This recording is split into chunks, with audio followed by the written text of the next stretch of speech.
কাঁচা আলু দিয়ে যে এত সুন্দর একটা নাস্তা তৈরি করা যায় না দেখলে হয়তো বুঝতেই পারবেন না। হাতে সময় কম থাকলে এবং ঘরে যদি অন্য কোনো উপকরণ না থাকে তাহলে ঝটপট শুধুমাত্র কাঁচা আলু এবং আটা দিয়ে এই নাস্তাটি তৈরি করে নেওয়া যায়। বানাতে সময় লাগে খুবই কম, খেতে হয় দুর্দান্ত স্বাদের। বিকেলে চায়ের সাথে অথবা সকালে জলখাবারের জন্য এই নাস্তাটি কিন্তু তৈরি করে নেওয়া যেতে পারে। আর বাচ্চাদের লাঞ্চ বক্স, টিফিন বক্সে দিয়ে দিলেও কিন্তু ওরাও বেশ খুশি হয়ে খাবে।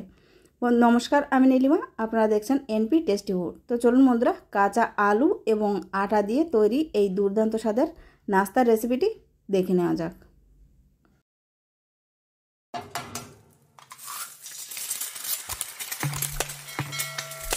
আটা দিয়ে নাস্তার এই রেসিপি তৈরি করার জন্য সবার প্রথমে আমি এখানে 1 বাটি মতন আটা নিয়ে নিয়েছি আর এর ভিতরে দিয়েছি কিছুটা পরিমাণ জোয়ান। জোয়ানটাকে হাত দিয়ে ক্রাশ করে তারপর দিয়েছি, এতে করে এর ফ্লেভারটা খুব ভালো আসে আর জোয়ান কিন্তু হজমে সাহায্য করে। দিয়ে দিলাম স্বাদ মতো লবণ এবং 2 চামচের মতো সাদা তেল। সব কিছুকে বেশ ভালোভাবে হাত দিয়ে একটু ডলে ডলে মেখে নিতে হবে। সব কিছুকে বেশ ভালোভাবে মেখে নিয়েছি। এবার অল্প অল্প জল দিয়ে এর একটা ডো তৈরি করে নিতে হবে।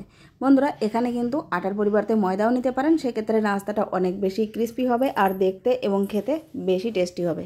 তবে আমি এখানে আটা দিয়ে তৈরি করছি, কারণ ময়দার তুলনায় আটাটা একটু বেশি হেলদি হয়ে থাকে তাই। দেখুন বন্ধুরা, এখানে আমি অল্প অল্প জল দিয়ে এর একটা ডো তৈরি করে নিয়েছি। ডোটাকে এবার অল্প একটু তেল দিয়ে মেখে তারপর 10 মিনিটের জন্য রেস্টে রেখে দেবো। এদিকে আমি এই নাস্তাটি তৈরি করার জন্য 4 পিস আলু নিয়ে নিয়েছি। আলুগুলো কিন্তু কাঁচা আলু, আর আলুগুলোকে আমি বেশ ভালোভাবে খোসা ছাড়িয়ে তারপর ধুয়ে নিয়েছি। এইবার আলুগুলোকে একটা ছোট গ্রেটার দিয়ে গ্রেট করে নিতে হবে। বন্ধুরা, এখানে আমি সরাসরি কাঁচা আলুই ব্যবহার করছি, আপনারা চাইলে সেদ্ধ করেও দিতে পারেন। তো যেহেতু আমি সেদ্ধ করার মতন টাইম নেই মানে আমার হাতে, সেজন্য আমি কাঁচা আলু দিয়ে তৈরি করছি। এবার আলুগুলোকে গ্রেট করে নেওয়ার পর এর ভেতরে জল দিয়ে বেশ ভালোভাবে 2-3 বার জল বদলে ধুয়ে নিতে হবে, যাতে করে আলুর ভিতরে যত স্ট্যাক্স থাকে সেগুলো সব বেরিয়ে যায়। তো দেখুন বন্ধুরা, এখানে সম্পূর্ণ আলুগুলোকে আমি 2-3 বার জল বদলে ধুয়ে নিয়েছি আর এই আলুগুলো দেখতে কতটা সুন্দর লাগছে। এইবার ফ্রাই প্যানে অল্প একটু তেল দিয়ে দিলাম আর এর ভেতরে দিয়ে দিচ্ছি 1/2 চামচের মতো গোটা জিরে। তারপর দিয়ে দিচ্ছি এখানে একটা বড় সাইজের পেঁয়াজ কুচি। পেঁয়াজটাকে একটু নাড়াচাড়া করে ভেজে নিতে হবে। আর এর ভেতরে দিয়ে দিলাম স্বাদ মতো কাঁচা লঙ্কা কুচি। আমি এখানে 3টে কাঁচা লঙ্কা কুচি ব্যবহার করেছি, আপনারা ঝাল বুঝে কাঁচা লঙ্কাটা দিয়ে দেবেন। তো দেখুন, কাঁচা লঙ্কা আর পেঁয়াজটা একটু সফট হয়ে এলে এর ভেতরে দিয়ে দেবো স্বাদ মতো লবণ এবং হলুদ গুঁড়ো।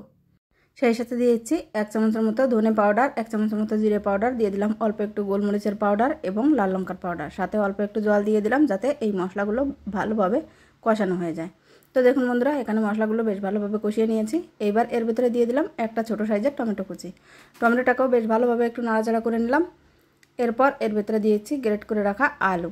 আলুটা দিয়ে সমস্ত মশলার সাথে আলুটাকে বেশ ভালোভাবে নাড়াচাড়া করে একটু ভেজে নিতে হবে, আলুটা যতক্ষণ না পর্যন্ত সেদ্ধ হয়ে যাচ্ছে। তো যেহেতু আলুগুলো গ্রেট করা আছে, তো আলুগুলো সেদ্ধ হতে কিন্তু খুব বেশি সময় লাগবে না। তো দেখুন বন্ধুরা, 3 থেকে 4 মিনিটের মধ্যেই কিন্তু আলুগুলো বেশ ভালোভাবে সেদ্ধ হয়ে গেছে আর আমি গ্যাসের ফ্লেমটা বন্ধ করে দিয়েছি। এবার এই আলুর পুরটা ঠান্ডা হতে থাক, ততক্ষণে আমরা আটাটাকে দেখে নেব। তো দেখুন বন্ধুরা, আটাটা কিন্তু আগের তুলনায় বেশ সফট হয়ে গেছে। এবার এই আটা থেকে ছোট ছোট লেচি কেটে নিয়েছি। এবার এই লেচিটাকে একটু পাতলা আর লম্বা করে বেলে নিতে হবে, মানে লম্বা না, রুটির মতো করেই বেলে নিতে হবে। তারপর 4 সাইড থেকে এই রাউন্ড শেপটাকে একটা স্কোয়ার শেপে কেটে নিতে হবে। তো দেখুন বন্ধুরা, এইবার এই স্কোয়ারটাকেও মাঝখান থেকে কেটে নিলাম। এর মাঝ বরাবর দিয়ে দেব পুর, আলুর যে পুরটা আমরা তৈরি করে রেখেছি সেটা।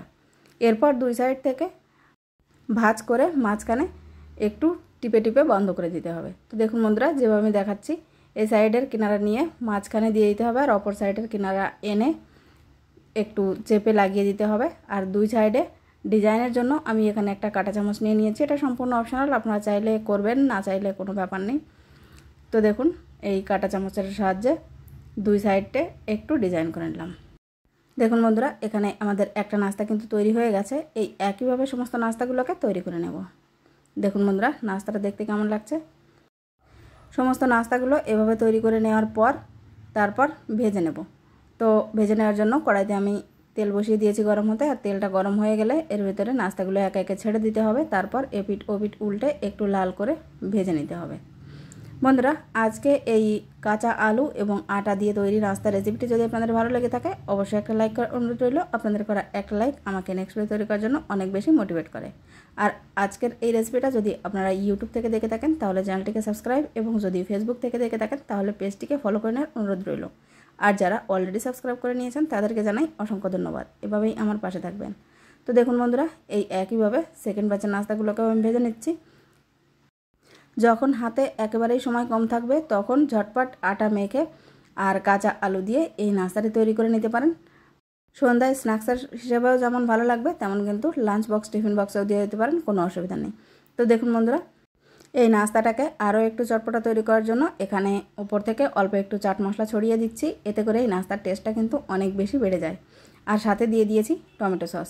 তো বন্ধুরা, আজকে এই নাস্তার রেসিপিটি ভালো লাগলে অবশ্যই একটা লাইক করার অনুরোধ রইল। আর এই নাস্তাটা আটা দিয়ে তৈরি হওয়া সত্ত্বেও কিন্তু যথেষ্ট ক্রিস্পি হয়েছে। তো দেখুন বন্ধুরা, একটা নাস্তা ভেঙে দেখাচ্ছি। ওপর থেকে ক্রিস্পি হলেও ভেতরে কিন্তু আলুর একেবারেই পুর ভরা। হঠাৎ করে এই নাস্তার ভেতরের পুরটা দেখলে কেউ বুঝতেই পারবে না এটা কাঁচা আলু দিয়ে তৈরি। বন্ধুরা, আজকের মতো ভিডিওটা তাহলে আমি এখানেই শেষ করব। আবারও ফিরে আসবো একটা নতুন রেসিপি নিয়ে। ততক্ষণ পর্যন্ত সবাই খুব ভালো থাকবেন, সুস্থ থাকবেন। আজকের এই নাস্তাটা বাড়িতে একবার অবশ্যই ট্রাই করার অনুরোধ রইল। ভিডিওটি শেষ পর্যন্ত ধৈর্য ধরে দেখার জন্য আপনাদের সবাইকে অনেক অনেক ধন্যবাদ। নমস্কার।